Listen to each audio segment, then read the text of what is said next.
այնտեղ տեղի ունեցողին, բայց նշեմ, որ Թուրքիայի կողմից, Թուրքիայի փոքր եղբոր Ադրբեջանի կողմից ցեղասպանություն կատարվեց 1 դար անց հայկական պատմական հայրենիքում, Արցախում եւ արդյոք դուք դատապարտում եք Արցախում տեղի ունեցածը, քանի որ այնտեղ Ադրբեջանն էր ցեղասպանություն իրականացրել, ինչին անմասը չմնաց նաեւ թուրքական զորքը, արդյոք դուք դատապարտում եք Արցախում տեղի ունեցածը։ Siz gazetecilerden birkaç sene önce, 4-5 sene önce Azerbaycan Artsak'tan tekrar soykırım işledi ve Türkiye'nin de payı var. Siz bunu da kınıyor musunuz?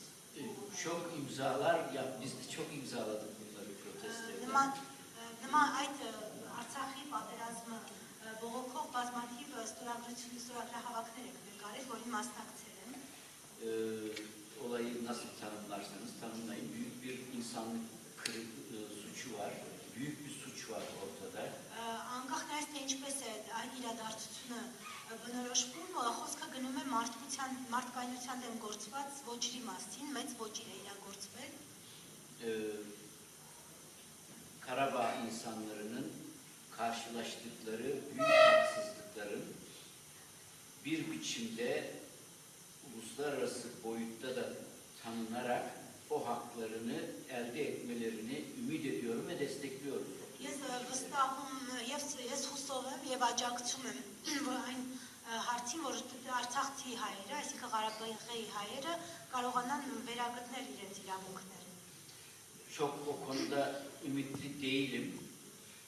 Մեծ հույսեր չեմ փայփայում այդ հարցում։ Çünkü bu çok fazla soykırım sonrası Türkiye'ye dönmek isteyen Ermenilerin dramını hatırlatıyor. Քանի որ շատ է այդ դեպքերը շատ են հիշեցնում հայոց ցեղասպանությունից հետո իրենց իրավունքները վերադիրանելու ձգտող հայերի դեպքին։ Çok fazlasıyla Filistinlilerin geri ülkelerine dönmelerini hatırlatıyor. Հիշեցնում է բազմաթիվ այն պաղեստինցիներին, ովքեր ցանկանում են վերադառնալ իրենց երկիր։ En basitinde geri dönme hakkı en temel insan hakkıdır ve bunun için savaşmamız gerekiyor.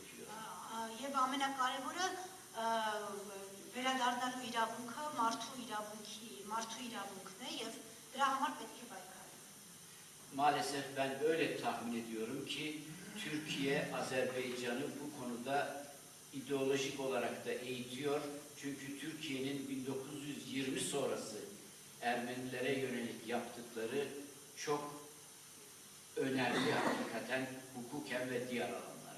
Եվ ես վստահ եմ, որ Թուրքիան Ադրբեջանի նաև գաղափարապես է այս հարցով աջակցում, այսինքն գաղափարներն են նրանց սնուցում, որը եւ շատ նման է 20 թվականից հետո Թուրքիայի քաղաքականությանը։ Teşekkür ederim. Շնորհակալություն։